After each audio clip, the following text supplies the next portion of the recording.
نبدأ بالصلاة على رسولنا الكريم محمد صلى الله عليه وسلم. يحل الترجي الرياضي التونسي بعد غد الأربعاء انطلاقا من 2:00 بعد الزوال ضيفا على القوافل الرياضية بقفصة في مباراة متأخرة لحساب الجولة 11 من بطولة الرابطة المحترفة الأولى لكرة القدم، وذلك على أرضية ملعب قفصة المعشب.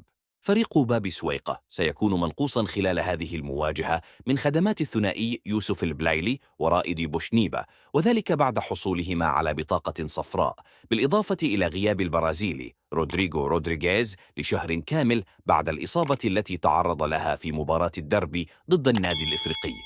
ومن المنتظر أن تكون تشكيلة الترجي الرياضي ضد قوافل قفصة على النحو التالي: ابن سعيد، توغاي، ابن حميدة، ابن علي، ابن محمد العزوني، تقى، كوناتي، يان ساس، مكوانا وكادا. وستكون مباراة منقولة مباشرة عبر القناة الوطنية الأولى. إخواننا، لا تنسوا الاشتراك بالقناة وتفعيل جرس التنبيهات كي يصلكم كل جديد.